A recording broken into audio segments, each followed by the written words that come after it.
मित्रों, तुम सब माँ और सेविकाओं का ध्यान रखो।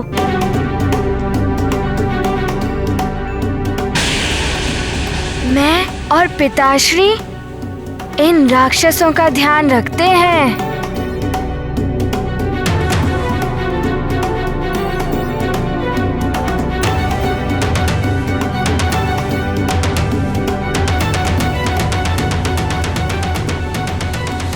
पुत्र हनुमान,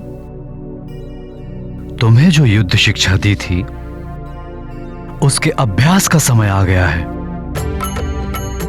आज पहली बार हम पिता पुत्र मिलकर व्यवहारिक अभ्यास का आनंद लेते हैं। हाँ पिताश्री, आज तो बड़ा ही आनंद आएगा।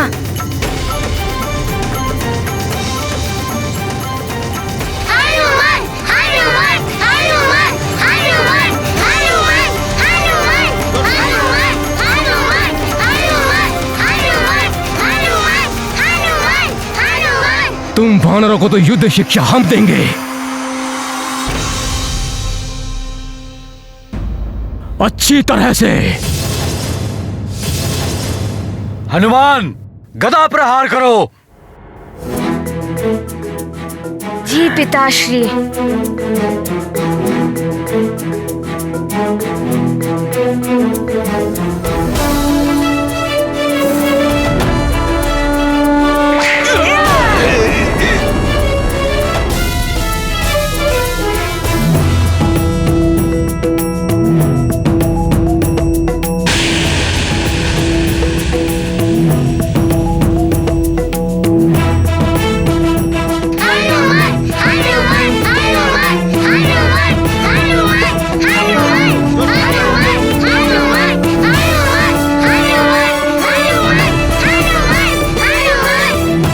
बहुत अच्छे हनुमान। पिताश्री, आप वहाँ शिला पर बैठकर मुझे निर्देश देते रहिए, जैसे आप युद्ध शिक्षा में देते हैं। फिर आप देखिएगा मैं क्या करता हूँ।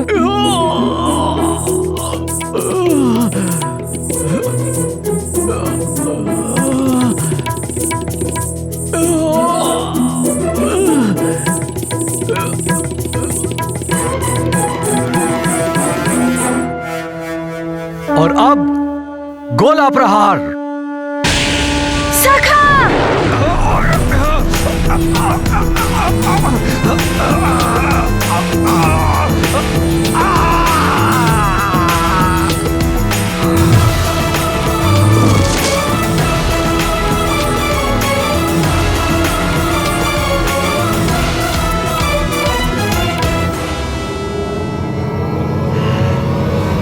यहाँ नहीं, वहाँ।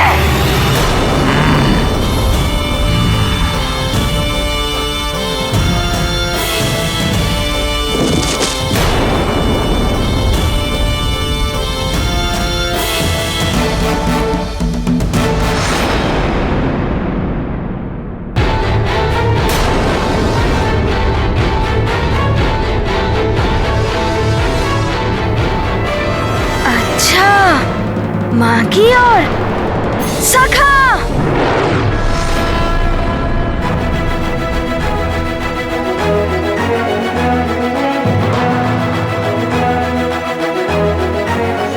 तुम्हारे नेत्र ही मेरा पीछा कर रहे थे ना?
हनुमान, अपना गोला प्रहार। पिता पुत्र दोनों ही लड़ते, नारी की अस्मिता रक्षित करते। केसरी बल भरते भर भर कर, हनुमत दंड देते गिन गिन कर। अब दोहरा प्रहार। की ढाल बन गए असुर सारे, मुक्ति को पा गए। हनुमत करें सब पर उपकार, केसरी नंदन की जयकार। गाथा महाबली हनुमत की, रुचिकर लीला राम भगत।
नानी, आपको ज्ञात है पिताश्री ने कहा गदा प्रहार, तो बस मेरे एक गदा प्रहार से वो धरती में ही समा गया और शेष राक्षस तो मेरी गदा से कंदूक की भांति उछल रहे थे। नानी, इतना आनंद आया कि पहले कभी भी नहीं आया।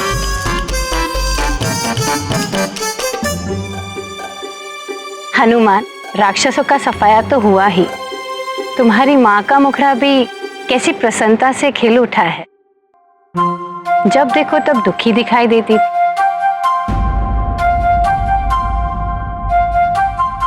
माँ की प्रसन्नता के लिए मैं कुछ भी कर सकता हूँ।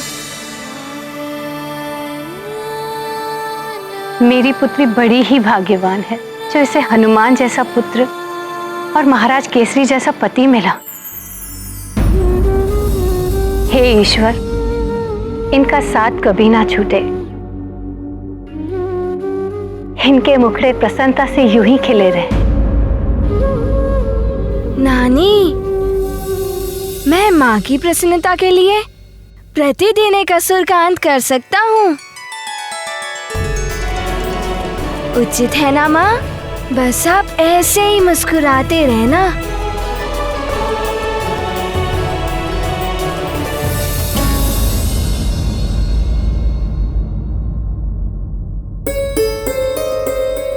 इन सब के खिले हुए मुखड़े मुरझाते हुए नहीं देख सकती मैं कल्पना में भी नहीं सोच सकती कि ये मेरे परिवार के साथ मेरी अंतिम रात्रि है। असंभव है मेरे लिए इन्हें छोड़ना। हनुमान हो या केसरी, श्राप की छाया तो उन पर भी पड़ेगी ही, क्योंकि वो तुम्हारा परिवार है। रही बात स्वर्ग के नियमों की, तो स्वयं महादेव भी इन नियमों को नहीं बदल सकते। इसलिए ये तो निश्चित ही है कि तुम्हें सबको छोड़कर वापस जाना होगा।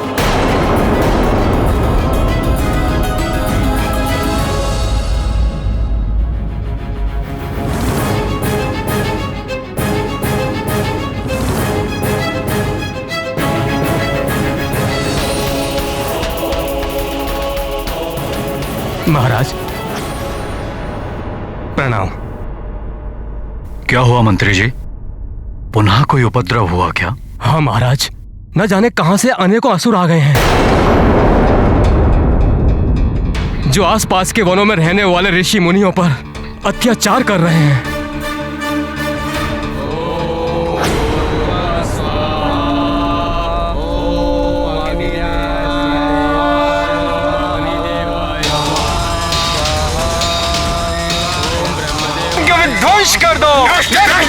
सब कुछ।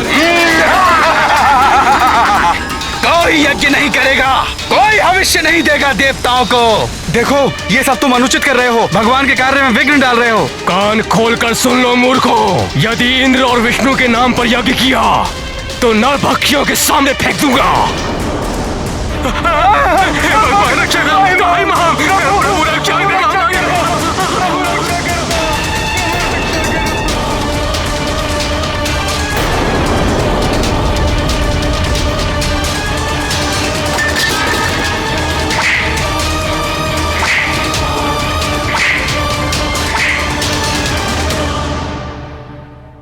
इसी विषय को लेकर पड़ोसी राज्यों ने सभी राजाओं की आपातकालीन सभा बुलाई है और आपको शीघ्र ही आने के लिए संदेश भी भिजवाया है। ठीक है मंत्री जी, हम अभी चलते हैं। जी महाराज।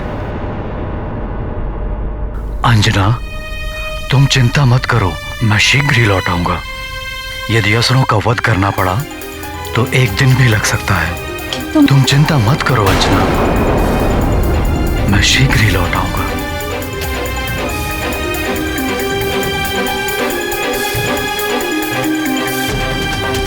पिताश्री, मैं भी तो असुरों का अंत अच्छी तरह से करता हूँ ना। मैं भी चलूं आपके साथ? नहीं हनुमान, तुम यहीं रुको अपनी माँ के पास। तुम्हारी यहाँ सुमेरु में आवश्यकता है, यहाँ भी तो कोई होना चाहिए। यदि असुर यहाँ आ गए तो तुम उनका अंत कर देना। आपने उचित कहा पिताश्री, मैं आपकी आज्ञा का पालन करूंगा। तुम चिंता मत करो, मैं शीघ्र ही लौट आऊंगा।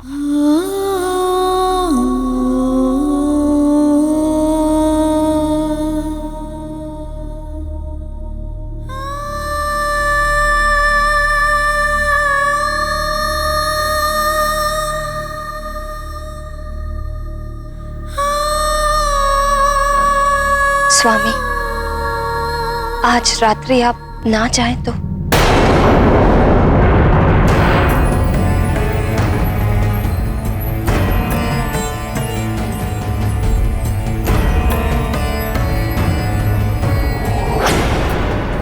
आज तक कभी ऐसा नहीं हुआ कि राज्य पर संकट की घड़ी आई हो और तुमने मुझे रोका हो। फिर आज क्या बात हो गई? कोई समस्या है क्या?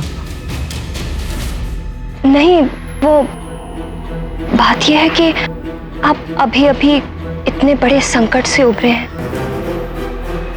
मैं चाहती थी आज रात्रि आप विश्राम कर लेते। अंजना, मैं तुम्हारी भावना समझ सकता हूं, किंतु मैं एक राजा हूं। राजा को शासक की भांति नहीं, सेवक की भांति अपनी प्रजा के लिए सदैव खड़े रहना चाहिए, कभी विश्राम नहीं करना चाहिए। सत्य है स्वामी, संकट काल में प्रजा को राजा का ही सहारा होता है। और मैं नहीं चाहती कि आपको किसी भी क्षण ऐसा लगे कि मेरे कारण आप किसी प्रकार के बंधन में हैं।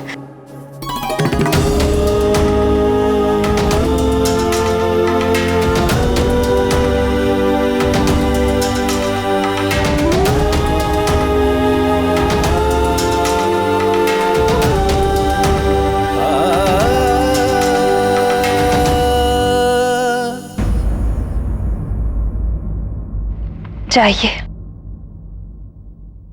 रक्षा कीजिए प्रजा की, ऋषि मुनियों की। अंजना, कुछ तो है जो तुम मुझे बताना चाहती हो। यदि कोई समस्या है तो हम साथ मिलकर उसका समाधान करेंगे, किंतु अभी मुझे शीघ्र ही निकलना होगा। कल मैं प्रातः लौटकर इस विषय पर तुमसे अवश्य बात करूंगा।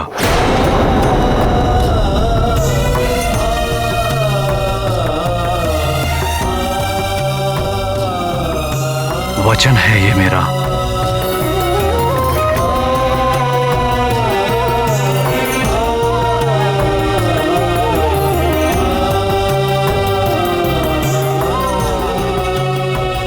आपने तो वचन दे दिया स्वामी, किंतु आपके वचन को पूरा मैं कैसे कर पाऊंगी?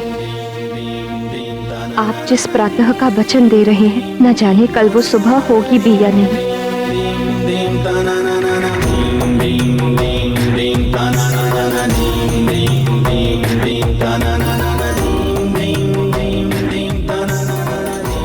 मैं शीघ्र ही लौटकर तुमसे इस विषय में अवश्य बात करूंगा। अपना और सबका ध्यान रखना, जैसे तुम सदैव रखती आई हो।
हे प्रभु, हे देवेश्वर, ये क्या हो रहा है?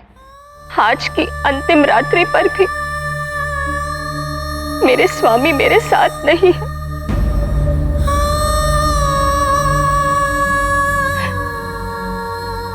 उनकी प्रतीक्षा करने का समय भी शेष नहीं बचा। अब कुछ ही पल में मुझे स्वर्ग जाने के लिए निकलना होगा।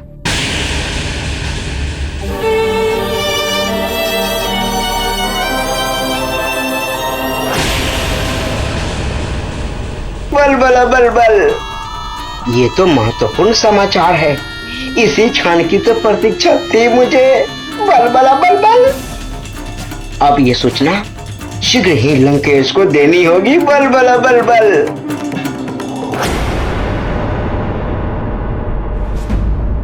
हे प्रभु, किस मोड़ पर लाकर खड़ा कर दिया है मेरे भाग्य ने मुझे।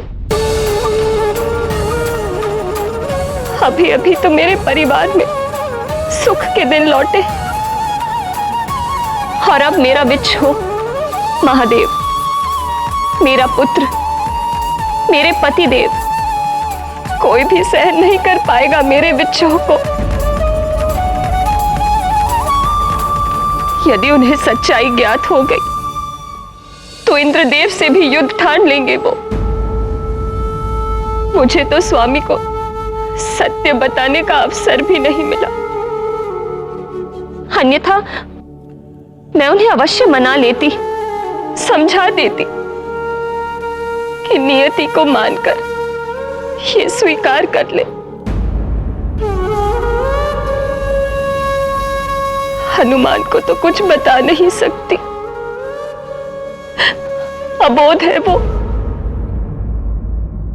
उसका कोमल मन ये सब नहीं सहन कर पाएगा, और यदि ये सत्य छुपाकर चली गई तो पत्नी, माता और पुत्री तीनों के धर्म का उल्लंघन होगा। अब आप ही सही मार्ग दिखाइए देवेश्वर, बताइए मैं क्या करूं।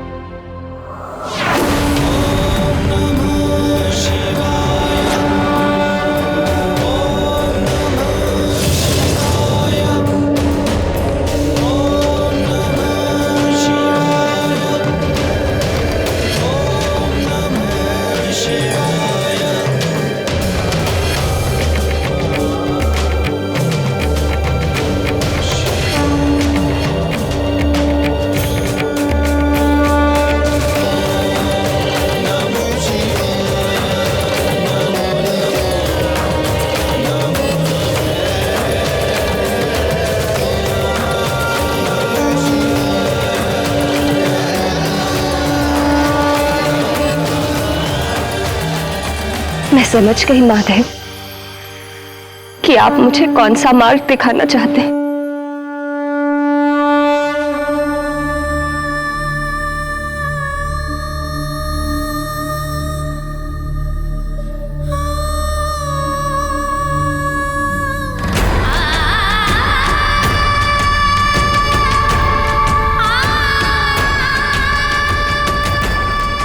स्वामी, मेरी ये पाती मेरा अंतिम प्रणाम है आपको। नियति के सामने मैं विवश हूं।